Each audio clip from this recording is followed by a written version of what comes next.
இந்த இன்ஸ்டாகிராமை திறந்தாலே இந்த வைபவ் சூரியவம்சி அழுத வீடியோஸா வருது. பார்க்கவே கஷ்டமா இருக்குது. இது எந்த டீமுக்கும் சப்போர்ட் பண்ணி இல்லை, வைபவ் சூரியவம்சிக்காக மட்டும்தான் இந்த வீடியோவே. இது வரைக்கும் நடந்த ஐபிஎல் சீசன்லயே மும்பை இந்தியன்ஸ், சிஎஸ்கே, ஆர்சிபி இவங்க 3 பேர் விளையாடுற மேட்சஸ் தான் நான் அதிகமாக பார்த்துருக்கேன். ராஜஸ்தான் ராயல்ஸை மேக்சிமம் பார்க்கவே மாட்டேன். ஆனால் ஒருத்தனோட பேட்டிங்காக நான் ராஜஸ்தான் மேட்ச் பார்த்துருக்கேன் அப்படின்னா வைபவ் சூரியவம்சி. என்னதான் ராஜஸ்தானும் குஜராத்தும் மோதிக்கிட்ட அந்த மேட்ச்ல ராஜஸ்தான் ராயல்ஸ் தோத்து வெளியில போயிருந்தாலும் அன்னைக்கு நடந்த மேட்ச்ல வைபவ் சூரியவம்சியை பார்த்து குஜராத்தே பயந்ததுன்னு தான் நான் சொல்லுவேன். ஏன்னா வந்த பவுன்சர்ஸா இருக்கட்டும், யார்கரா இருக்கட்டும், எல்லா பாலுமே கொஞ்சம் ப்ரெஷர்ல தான் போட்டானுங்க.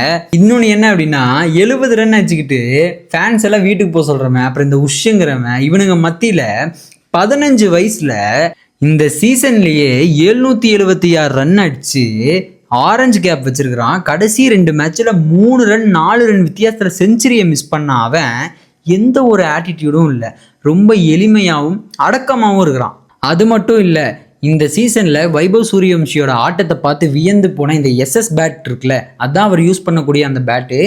அந்த பேட் கம்பெனி இவருக்கு ஒரு பிளாங்க் செக் ஒன்று கொடுத்துருக்காங்க. எதுக்கு அப்படின்னா இவரை அவங்களோட பிராண்ட் அம்பாசிடராக வச்சிருக்கணும் அப்படிங்கிறதுக்காக ஒரு பிளாங்க் செக் கொடுத்துருக்காங்க. அதில் அவர் எவ்வளோ வேணால் ஃபில் பண்ணிக்கலாம். அது மட்டும் இல்லை, நெக்ஸ்ட் சீசனில் இவர் மும்பைக்கு விளையாட போகிறதாவும் சில வதந்திகள் பரவிட்டு இருக்கு. பட் அஃபிஷியலாக இந்த அனௌன்ஸ்மெண்ட்டும் வரல, பார்ப்போம்.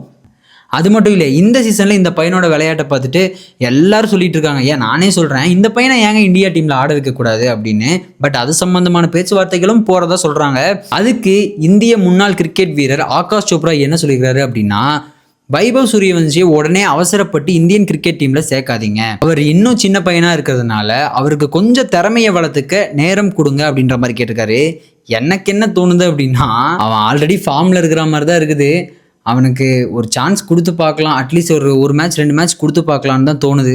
சரி, உங்களுக்கு வைபவ் சூரியவம்சி இந்திய கிரிக்கெட் டீமில் ஆடுறது சரின்னு படுதா அப்படிங்கிறத மறக்காமல் கமெண்ட் பண்ணுங்கள்.